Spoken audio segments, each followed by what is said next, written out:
Oh, Hi Hostel Boston. I'd love to say it's been a pleasure. Unfortunately, I can't.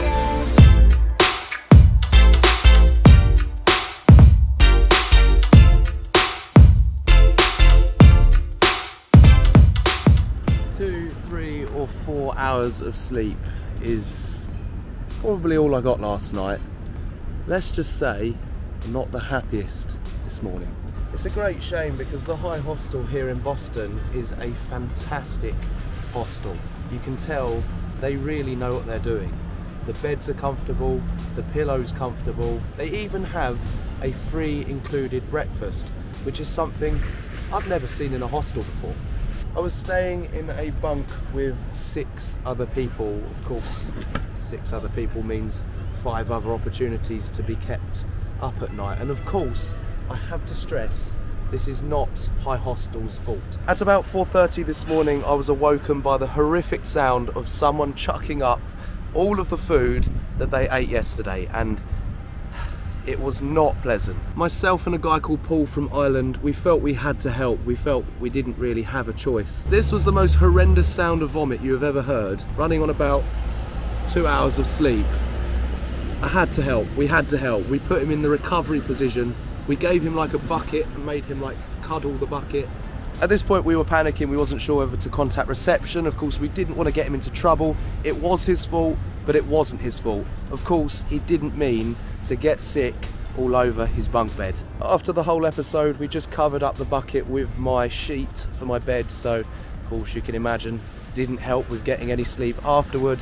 And I think after that I maybe got an extra hour or 2 if I'm lucky. It just wasn't the Hi Hostel experience that I was hoping for. There you go, that's my Hi Hostel horror story.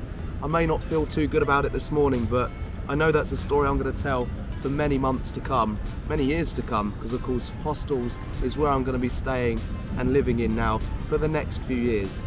I'm here in Boston for another few hours. Of course this afternoon I'm flying to Nashville, Tennessee with Spirit Airlines. Of course you're all coming with us there, and yeah, let's head to the harbour. It's just down there. Try and get some energy up, might go and get a coffee, that would probably help. And yeah, let's see what we can see.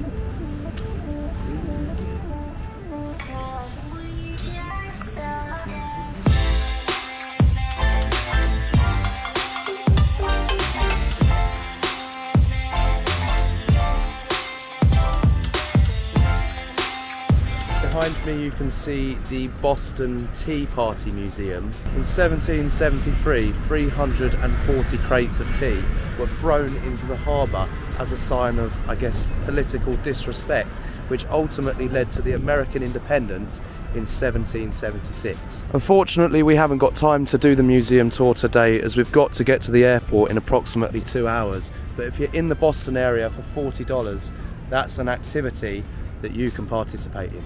And I definitely recommend checking it out.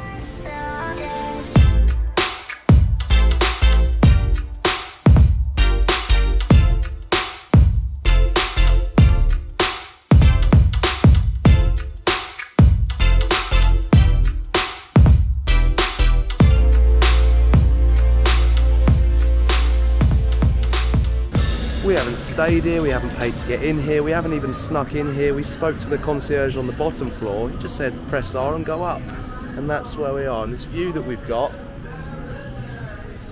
is awesome. Turn my hat around so it doesn't blow off. It is a little bit breezy out here today. That's the skyline of Boston.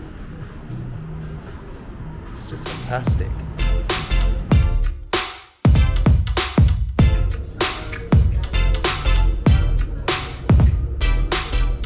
See, this place is class. It's actually really nice. It looks like it's got some fairly comfortable seating while you're chilling out here in downtown Boston. Free of charge. I guess of course you have to pay for your drinks, you have to pay for any food, but just to come up here and have a look is free. Why not? If you're in the area, you've got to give this a go.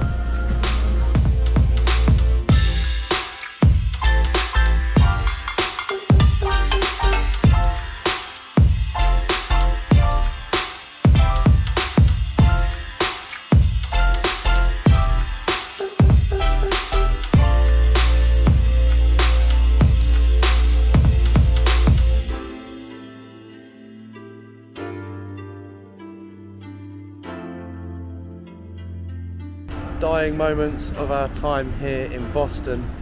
Really enjoyed the city, a little bit more than I was expecting. I'm not really too sure what I was expecting.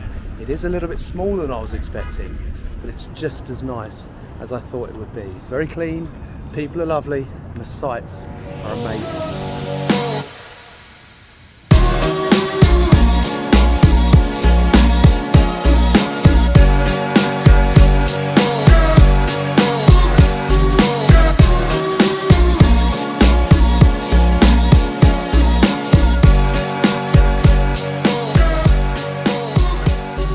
The bus and arrived at Boston Logan International. Had a great time in Boston.